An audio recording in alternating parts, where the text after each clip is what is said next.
How's it going, guys? Wanted to share some of my thoughts on some of the events that have occurred today. If you guys aren't aware of what happened in Aurora, Colorado, the shooting that happened at the Century Theater there, go ahead and take a Google it or take a look at like Fox News or one of your news channels, and I guarantee there'll be some information on it. It's just an absolute tragedy. There was a man by the name of James Holmes. He's a 24-year-old neuroscience dropout graduate student, and he opened fired in a theater from a premiere of the Batman movie, the new Batman movie coming out.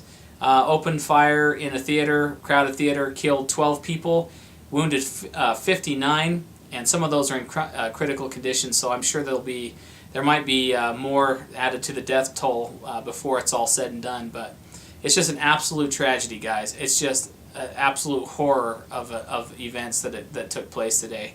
And anyway, but I wanted to share some of my thoughts on the events that transpired, and just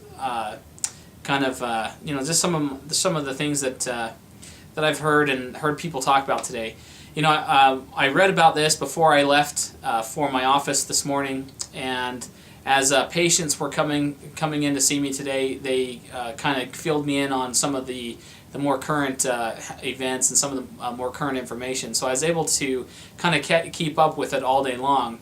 And one of the things that kind of came up in conversation with people today is the question, will they politicize the shooting? And the question is, or the answer to that is absolutely. The anti-gunners are definitely going to try to use this as their same political agenda. They're going to try to push for no guns. And the irony of this situation really is in the fact that Cinemark is the parent company of Century Theaters. So Century Theaters is owned by Cinemark, and Cinemark has a no-gun policy. So they don't allow concealed carry, open carry on their premises at all.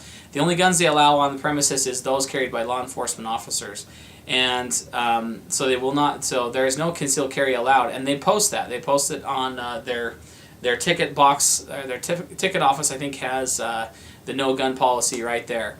And the irony of the situation is James Holmes entered that theater loaded to the teeth, and there wasn't a single person in that theater that was able to fire back at him.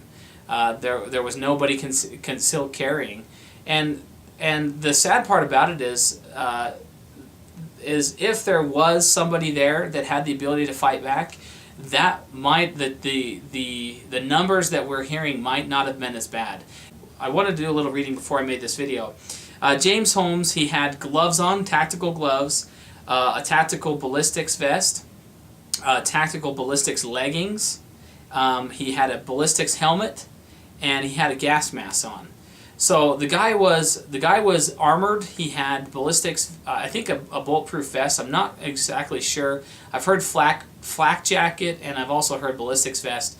So I'm not sure exactly which one he had, but I'm sure we'll get those details later. But the thing is this was methodical. The guy knew what he was doing. He went in. He had geared up to protect himself, and he went in guns blazing. But the thing is if somebody would have had a concealed carry gun and fired back at him, it might have even saved just one life. But it might have given people just that split second of opportunity to flee to safety. And it's just sad that there wasn't anybody there that could stop this guy. Because the thing is, and the anti-gunners are going to take this opportunity to say, this is what happens when we have guns in society. But I would say this is what happens when you try to regulate guns out of the hands of law-abiding citizens. Because Cinemark theaters are gun-free zones, okay? They are gun-free zones. They are places where they do not allow concealed carriers to carry their guns. What I say to that is that makes them free fire zones. It makes them a zone of target and not a zone of safety. People are not allowed to protect themselves in a gun-free zone. And the thing is James Holmes, the shooter, must not have got the memo that they didn't allow guns on their premises. You see what I'm saying? They, people, you cannot make laws to stop crazy. You cannot make laws to stop bad people, because bad people don't care about laws.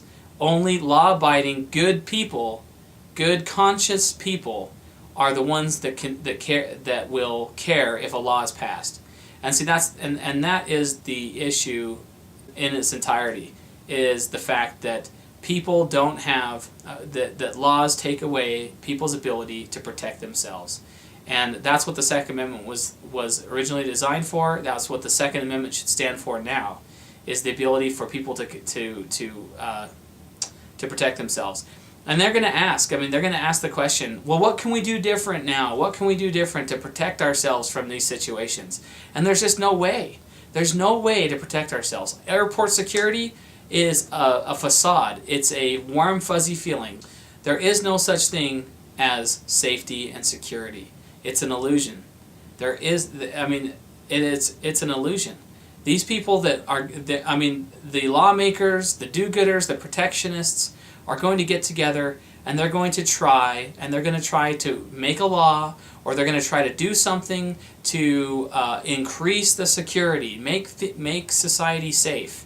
And all they're going to do is they're going to make it harder for people that are law-abiding citizens to defend and protect themselves.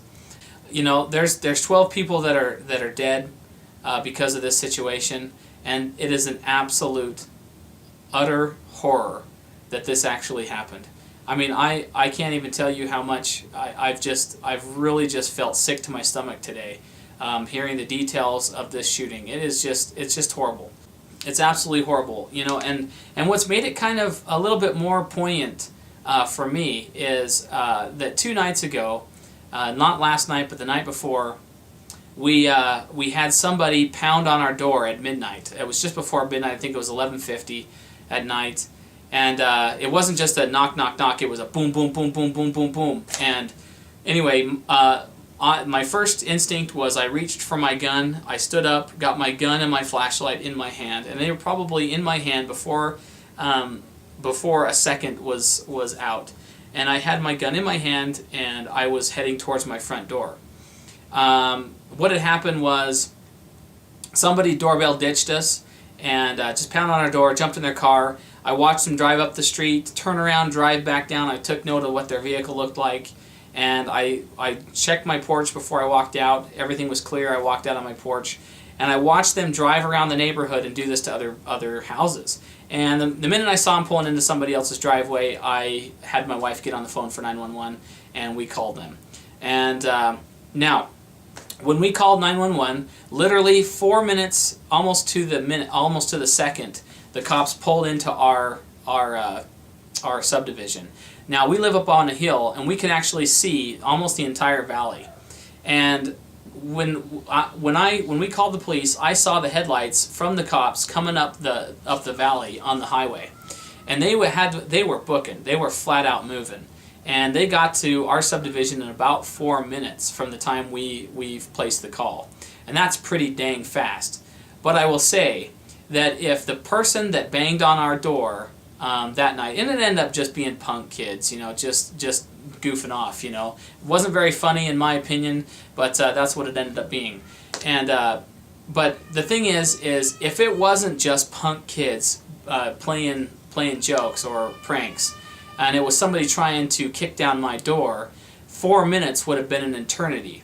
And I actually talked to the sheriff's office. I talked to the sheriff about 1 o'clock in the morning, and I actually thanked him for such a timely response. He made it out to our subdivision, like I said, in 4 minutes, and that is incredible considering the distance they had to travel. It takes me 11 minutes to get from my house to my office, and they had to just literally book.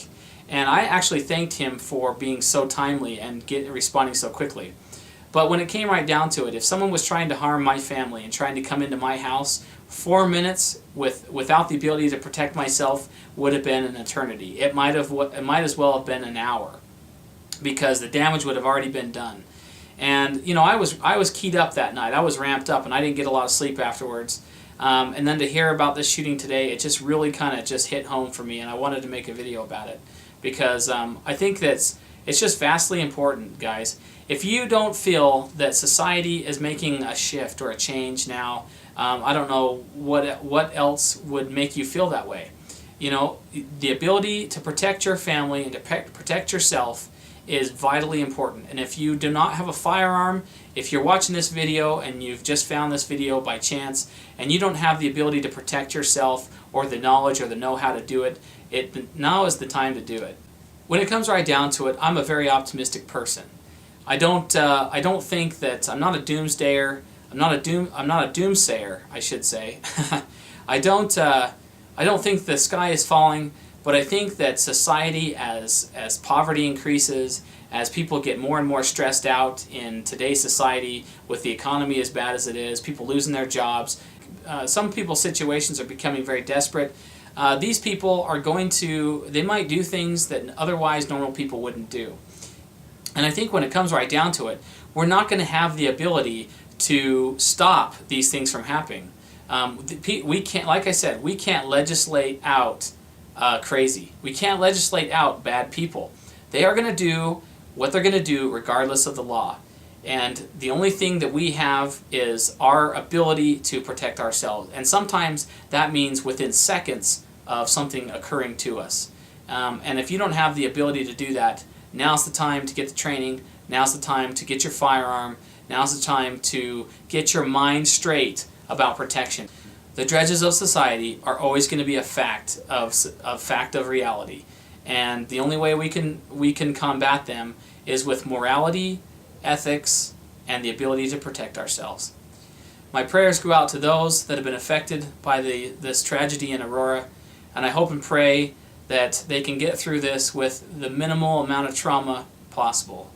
Thanks guys very much for watching, and we'll catch you next video. See ya.